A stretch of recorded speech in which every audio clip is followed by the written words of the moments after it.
आपको कभी ऐसा फील हुआ है कि जैसे लाइफ में सब कुछ डिस्कनेक्टेड हो गया है, या आपको लगता है कि आपका पर्पस या गोल जो लाइफ का है वो अभी भी क्लियर नहीं है, irrespective of how old you are?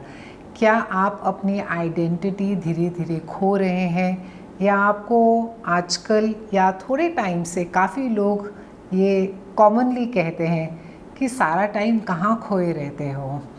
तो हो सकता है कि आपकी केतु की महादशा चल रही है। नमस्ते दोस्तों, मैं हूं अनीशा, और आज के इस वीडियो में हम केतु महादशा को डीपली समझेंगे कि किस तरह से ये लाइफ को इफ़ेक्ट करता है, किस कॉम्बिनेशन के साथ ये आपको सबसे ज़्यादा चैलेंजेस दे सकता है, और कैसे आप अपने केतु महादशा को सबसे बेहतर तरीके से नेविगेट कर सकते हैं। तो ज़रूर वीडियो के अंत तक देखिए। मैं कुछ आपको प्रैक्टिकल टिप्स दूंगी जो कि आप लाइफ में इम्प्लीमेंट कर सकते हैं, अपनी डे टू डे दिनचर्या में आप उसको अडॉप्ट कर सकते हैं, और कुछ इंटरेस्टिंग हिस्टोरिकल और पॉलिटिकल एग्जाम्पल्स में दूंगी जो आपके लिए काफ़ी इंसाइटफुल रहेंगे। अब ये जो केतु महादशा है ये तकरीबन 7 साल तक लास्ट करती है। ये एक ऐसा फेज़ है जो कि लाइफ में आपको स्पिरिचुअल और कार्मिक ग्रोथ की तरफ लेके जाता है। केतु जो आपके चार्ट में एक end of the dragon tell के नाम से जाना जाता है, ये एक शैडो प्लैनेट है। ये राहु के दूसरे नीचे वाले हिस्सा है। इसका इन्फ्लुएंस आपको मटेरियल वर्ल्ड से बिल्कुल डिटैच करना होता है, ताकि आप अपने स्पिरिचुअल लाइफ को और या अपने स्पिरिचुअल ओरिएंटेशन को और बेहतर तरीके से समझ सकें। केतु का नेचर जो एकदम बेसिक सिंपल प्योर नेचर है वो डिटैचमेंट है, इंट्रोस्पेक्शन है, और बहुत ही स्पिरिचुअल होता है। जब ये महादशा चल रही होती है तो हो सकता है कि आप अपने आप से थोड़ा सा डिस्कनेक्ट फील करें, और ऐसा लगे कि लाइफ का या तो आप मीनिंग खो चुके हैं या पर्पस खो चुके हैं, या आपको लगे कि मेरे को अपना गोल समझ ही नहीं आ रहा है कि मैं क्या करूं लाइफ में। आपका करियर, आपकी रिलेशनशिप्स और आपकी हेल्थ में भी कंफ्यूजन आ सकती है। केतु को हम हेडलेस सीकर भी कहते हैं। पुराणों के अनुसार राहु और केतु एक ही असुर के नाम थे, स्वर भानु। और जब समुद्र मंथन हुआ, अमृत निकला, तो स्वर भानु ने चुपके से अमृत का एक घूंट भी पी लिया, मगर सूर्य और चंद्र ने उनको देख लिया था, और उन्होंने विष्णु जी को कहा कि इन्होंने भेस बदल के अमृत पी लिया है। और विष्णु जी ने, ये मैं आपको बहुत ही शॉर्ट समरी में कहानी बता रही हूँ, विष्णु जी ने स्वर भानु का सर धड़ से अलग कर दिया था। तो जो ऊपर का जो हिस्सा है जिसे हम राहु कहते हैं, जो डिजायर है, जो क्रेविंग है, जो मटीरियल ग्रीड है और ऑब्सेशन का प्रतिनिधि है, और जो केतु है जो नीचे का धड़ है, उसे हम कहते हैं डिटैचमेंट, रिनाउंसिएशन, कि आप बिल्कुल वैराग्य ले लें। और इनर विजडम का भी बहुत बढ़िया सिंबल है इसका। जब केतु महादशा चलती है तो आप देखेंगे कि ऐसे लोग हमेशा बहुत ही इंट्रोस्पेक्टिव या बहुत इनवर्ड थिंकिंग होते हैं। ये फेज भी हमें इसी तरफ धकेलता है कि हम थोड़ा सा दुनिया के बजाय हम थोड़ा सा अपने इनर वर्ल्ड की तरफ ध्यान दें।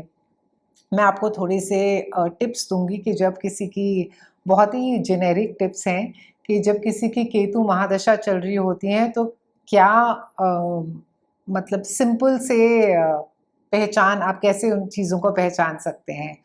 तो बहुत ज़्यादा ऐसे लोग इंट्रोस्पेक्टिव हो जाते हैं, या बिल्कुल ही अंदर ही घुस के रहते हैं, अपने थॉट्स में खोए हुए रहते हैं, और रियल वर्ल्ड से काफ़ी डिस्कनेक्ट रहते हैं। स्पिरिचुअल या फिलोसॉफिकल इंटरेस्ट बढ़ जाते हैं एकदम से। आप देखेंगे एस्ट्रोलॉजी, मेडिटेशन, ऑकल्ट की तरफ बहुत ज़्यादा खींचे जाते हैं। डिस्कनेक्शन काफ़ी हो जाता है रिलेशनशिप्स के साथ, या सोशल लाइफ से थोड़ा सा मन उब जाता है, थोड़ा सा डिस्टेंस ले लेते हैं, जैसे सब कुछ उन्हें बहुत ही सुपरफिशियल और बहुत ही बोरिंग लगता हो। सडन चेंज करियर में आ सकता है इस वक्त, या ब्रेक हो सकता है इस दौरान पे, केतु काफ़ी अनप्रिडिक्टेबिलिटी लेकर आते हैं। तो ऐसा भी हो सकता है कि झटके से आप जॉब छोड़ दें, अच्छी भली जॉब चल रही थी मगर आपने उसको छोड़ दिया, या सब कुछ स्टेबल होते हुए भी आपको अंदर से वो सैटिस्फैक्शन नहीं है। एक काफ़ी कॉमन एक काफ़ी कॉमन फिनोमेना है जब केतु महादशा चल रही होती है। बहुत ही मिनिमलिस्ट लाइफ़स्टाइल, मतलब एक इसमें आप मटेरियल चीज़ों से बिल्कुल ही मतलब अलग हो जाते हैं। एकदम सिंपल कपड़े पहनने, सिंपल खाना खाना, बहुत ज़्यादा सामान बिल्कुल भर के ठूँसना नहीं घर में, या शॉपिंग अगर पहले शौक था तो अब नहीं है, कम पोज़ेशंस होना। एक चीज़ और है कि आँखों में एक बहुत ही लॉस्ट लुक होती है, या हमेशा जैसे देखे उनको देख के लगेगा कि बहुत ही खोए रहते हैं, बहुत ही एक वो ब्लैंक तो नहीं कहूँगी, मगर एक बहुत ही खोई हुई लुक होती है। इस दौरान, इस महादशा के दौरान काफ़ी ड्रीम्स को आना और काफ़ी विविड सबकॉन्शियस जैसे आपको मैसेजेस मिल रहे हैं, आपको ऐसे पास्ट कनेक्शंस के बारे में काफ़ी ज़्यादा ड्रीम्स आएँगे और लगेगा कि आप उन चीज़ों के बारे में और जानें। ये दशा थोड़ी-सी अनसेटलिंग भी हो सकती है, क्योंकि आपको अपने पुराने डिज़ायर्स और गोल्स को छोड़ना पड़ता है इस दौरान, और आपको लगता है कि सब थोड़ा-सा बेकार-सा हो गया है। तो इसमें इस फ़ेज़ में आपकी बहुत ही अच्छी स्पिरिचुअल अवेकनिंग भी हो सकती है, अगर आप थोड़े से डिटैच्ड रहें और थोड़े से मतलब घबराएँ नहीं इस फ़ेज़ में। और ये केतु महादशा का इन्फ्लुएंस आपको अपने फ़ियर्स के साथ, अपने डर के साथ, अपने रिग्रेट्स के साथ, अपना अनफिनिश्ड इमोशनल बैगेज जो है, उसके साथ डील करने के लिए मजबूर कर देता है। तो ये फ़ेज़ आपको अपनी ट्रू आइडेंटिटी ढूँढने का एक मौका देता है। तो केतु महादशा का पर्पस एक बहुत ही ब्यूटीफुल पर्पस है, कि कहना कि जो इस दुनिया में है वो सब एक टेम्पररी टाइम के लिए है। जितना भी आप मोह माया देख रहे हैं, मटेरियल चीज़ें देख रहे हैं, और आपके असली क्वेश्चंस हैं वो अंदर छुपे हुए हैं। तो ये महादशा कोई पनिशमेंट नहीं है, ये एक इनर अवेकनिंग का फ़ेज़ है। और जो लोग रेडी होते हैं अपने आप को अपने सोल के साथ कनेक्ट करने के लिए, उनके लिए ये समय बहुत ही ज़्यादा डीपली ट्रांसफॉर्मेटिव हो जाता है। अब थोड़े से फ़ेवरेबल और अनफ़ेवरेबल कॉम्बिनेशंस देखेंगे केतु महादशा के दौरान। तो फ़ेवरेबल मैं फिर से ये जेनेरिक बता रही हूँ, डिपेंड करेगा आपका पर्सनल चार्ट कैसा है। मगर अगर 5वें घर में फ़ेवरेबल प्लैनेट हैं, जैसे कि शुक्र हैं 7 में, और उच्च के स्थान पर अगर शुक्र बैठे हुए हैं, तो ये बहुत ही आपको क्रिएटिव, स्पिरिचुअल, इंटेलेक्चुअल ग्रोथ मिलती है इसके दौरान, और अपने ट्रू पोटेंशियल को एक्सप्लोर कर सकते हैं। केतु अगर 9th हाउस में, 9वें भाव में जाएँ, और यहाँ पे अगर गुरु के साथ, जुपिटर के साथ अगर ये कंजंक्ट करें, तो इस टाइम पे आपकी स्पिरिचुअल इनसाइट्स और हायर लर्निंग का बहुत ही बढ़िया एक्सपीरियंस हो सकता है, और ये फेज़ आपको बहुत ही in depth understanding, in depth learning दे सकता है। कुछ और भी बहुत ज़्यादा कॉम्बिनेशंस हैं, मगर उनके बारे में भी मैं बहुत ही डिटेल में बात नहीं करूँगी। थोड़े से अनफ़ेवरेबल या चैलेंजिंग एस्पेक्ट्स भी देख लेते हैं। केतु अगर 6वें भाग में है, तो फिर से डिपेंडिंग कि आपके अगर हेल्थ इश्यूज़, ऑलरेडी आपकी पर्सनल राशि कैसी है, तो काफ़ी कॉन्फ्लिक्ट्स आ सकते हैं वर्क प्लेस पे, काफ़ी फिज़िकल चैलेंजेस आ सकते हैं, और कार्मिक डेट्स भी खुलकर सामने आ सकते हैं। केतु वैसे भी अगर जो जिनको हम शत्रु ग्रह उनके लिए बोलें, तो वैसे क्योंकि सूर्य और चंद्र ने ही उनकी शिकायत लगाई थी, तो और उनको वो ग्रहण लगा देते हैं उस टाइम पर, उनको वैसे भी वो बिल्कुल पसंद नहीं है। तो वो नेचुरल एनिमीज़ हैं, मगर साथ में शनि और मंगल भी। तो अगर इनके साथ में कॉम्बिनेशन में सैटर्न आए, शनि आए, तो काफ़ी हेवी कार्मिक लेसन्स लेकर आते हैं। ये भी काफ़ी ज़्यादा, क्योंकि शनि अपने साथ में एक बहुत ज़्यादा भारीपन लेकर आते हैं और केतु का वैसे ही एक सेंस ऑफ डिस्कनेक्ट रहता है, तो काफ़ी या डिप्रेशन बोल सकते हैं इनको, या एक ये भी बोलते हैं कि एट टाइम्स स्प्लिट पर्सनालिटी होना इसमें। ये मैं ऑफ कोर्स बहुत ही चैलेंजिंग एस्पेक्ट्स के बारे में बात कर रही हूँ। और केतु महादशा जैसे मैंने आपको बताया कि 7 साल की करीबन ड्यूरेशन की होती है, और ये तब आती है जब आपकी राहु की महादशा ख़त्म हो जाती है, क्योंकि राहु के ऑपोज़िट में केतु है और राहु केतु के साथ ही हमारी कार्मिक साइकिल कंप्लीट होती है। राहु दशा से आपको मेंटल ग्रोथ मिलती है, मगर केतु दशा से ही आपकी स्पिरिचुअल और आपकी इमोशनल ग्रोथ का वक़्त होता है, ये टाइम होता है कि आप उस पर फ़ोकस करें, और केतु के साथ ही ये कंप्लीट होती है। तो अब इसको हम नेविगेट कैसे करें? केतु दशा के दौरान आप लाइफ़ को ना ही चाहेंगे खुद, मगर आपको सिंप्लीफाई कर देना चाहिए।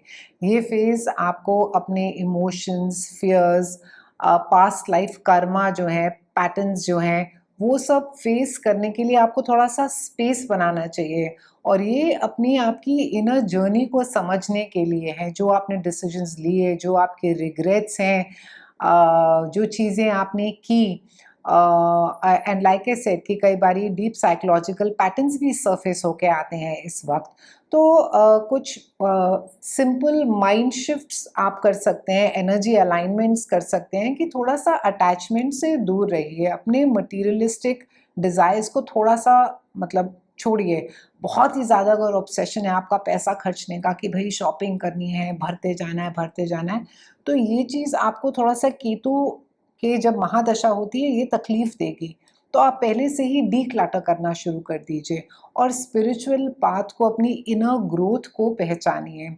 इसकी जो आपको कार्मिक हीलिंग मिलेगी आपके पास्ट एक्शंस पे, उसके रिज़ल्ट्स जो हैं वो बहुत ही मतलब हीलिंग हो सकते हैं, अगर आप अपनी इनर ग्रोथ के ऊपर इस महादशा के टाइम पर फोकस करें। इसका साथ बहुत ही ब्यूटीफुल हमारा टैरो कार्ड है जो अलाइन होता है। ये हर्मिट है, मेजर आर्काना का कार्ड है ये। इसके भी कीवर्ड्स हैं detachment, solitude, inner wisdom, spiritual quest. और जहाँ की केतु मोक्षा का हम लोग कहते हैं कि प्लैनेट है, पास्ट लाइफ कर्मा का है, रिनाउंसिएशन का है और इनवर्ड जर्नी का है, वहीं ये कार्ड जो हर्मिट का है वो यही रिफ्लेक्ट करता है कि हम अपनी इनर लाइट को सर्च कर रहे हैं, हम पीछे थोड़ा सा हट रहे हैं वर्ल्डली पोजेशन से, सोसाइटी से थोड़ा सा हट रहे हैं और अपनी इनर गाइडेंस को फॉलो कर रहे हैं। इसको अगर बहुत ही सिंपल तरीके से बोलें तो जितना भी एक्सटर्नल चैटर है, जितना भी बाहर से आपको अननेसेसरी चाहे गॉसिप है या कॉन्वर्जेशंस है जिनकी आपको ज़रूरत नहीं है, अगर आप उसको क्वाइटन कर दें तो जो आपकी इनर रिफ्लेक्शन है, आपको जो ट्रू पर्पस है वो बहुत ज़्यादा आराम से सरफेस होता है। ये बहुत ही एक क्लासिक केतु वाइब है इल्यूमिनेशन की। तो दोस्तों अगर आप केतु महादशा के दौरान मेंटल या इमोशनल चैलेंजेस फेस कर रहे हैं, तो मैं आपके साथ बहुत ही प्रैक्टिकल और इनोवेटिव रेमेडीज शेयर करूँगी जो कि आप इनकॉर्पोरेट कर सकते हैं। ये रेमेडीज़ आपको केतु की एनर्जी को बैलेंस करने में मदद करेगी, मगर आपके ओवरऑल भी वेलबींग को ये इन्हांस करेगी। तो सबसे पहले जैसे मैंने कहा कि डिक्लटर कीजिए। आपके घर में जितना एक्स्ट्रा सामान है, एक्स्ट्रा डब्बे, एक्स्ट्रा पैकेजेस, एक्स्ट्रा शॉपिंग जो लोग घुसा-घुसा के सामान रखते हैं, आप डिक्लटर कीजिए।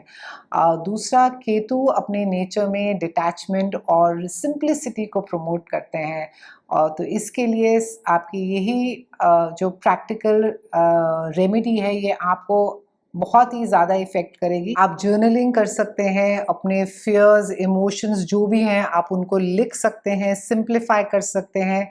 हेल्दी और बैलेंस्ड डाइट लीजिए, बहुत ही सिंपल लगता है और बहुत क्लीशेड लगता है, मगर केतु महादशा के दौरान हेल्थ का ख्याल ज़्यादा रखना बहुत ज़रूरी होता है, क्योंकि ये आपको मेंटल और इमोशनल डिस्कम्फर्ट दे सकता है। अपने टाइम को ऑर्गेनाइज कीजिए इस वक्त। इसमें आपको लग सकता है कि लाइफ में सब कुछ स्कैटर्ड है इस महादशा के दौरान, कि बिल्कुल लिटरली आपको टाइम को पकड़ना पड़ रहा है, या बिल्कुल कहाँ पे दिन जाता है पता ही नहीं चलता है। तो प्रायोरिटाइज कीजिए, maybe have some automatic calendars.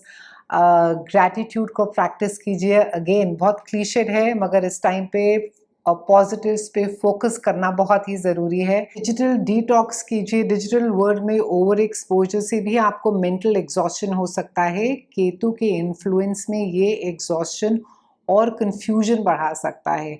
इसलिए डिजिटल डिटॉक्स यानी स्क्रीन टाइम को बिल्कुल ही लिमिट रखिए। अपने फ़ोन को थोड़ी देर के लिए अपने से दूर रखिए, थोड़ी देर के लिए अपने लैपटॉप को बंद रखिए, और ये डेली प्रैक्टिस कीजिए। और हो सके तो वीकेंड को बिल्कुल भी हाथ मत लगाइए। तो दोस्तों, केतु महादशा एक चैलेंजिंग फेज़ हो सकता है, लेकिन ये आपको अपनी लाइफ को सिंप्लीफाई करने में, ऑर्गेनाइज होने में और स्पिरिचुअली कनेक्टेड रखने के लिए ये फेज़ आपके लाइफ में आता है, और आपके लिए एक बहुत ही सुंदर ग्रोथ का वक्त बन सकता है। तो केतु महादशा एक बहुत ही चैलेंजिंग फेज़ ज़रूर हो सकता है, लेकिन अगर आप अपनी लाइफ को सिंप्लीफाई करना चाहते हैं, थोड़ा-सा अगर आप ऑर्गेनाइज़ हो सकते हैं और अपने आप को थोड़ा-सा स्पिरिचुअली कनेक्टेड और सेंटर रखें, तो ये फेज़ आपके लिए एक बहुत ही सुंदर एक लर्निंग, स्पिरिचुअली ग्रोथ का फेज़ हो सकता है। ये था एक और एपिसोड केतु महादशा के कार्मिक ब्लूप्रिंट पर। अगर आपको ये कंटेंट वैल्यूएबल लगा तो ज़रूर इसे लाइक कीजिए, शेयर कीजिए, चैनल को सब्सक्राइब कीजिए, और मुझे ज़रूर बताइए कमेंट्स में अपने चार्ट को देख के कि आपकी कौन सी महादशा चल रही है, और यदि आपकी अगर केतु महादशा ख़त्म हुई हो या चल रही हो तो आपके एक्सपीरियंसेस इससे क्या रहे। हर हफ्ते एस्ट्रोलॉजी की डीप प्रैक्टिकल समझ लेकर लौटूंगी। सही ज्ञान, सही समय, सही कर्मा। तब तक के लिए जय हिंद और धन्यवाद।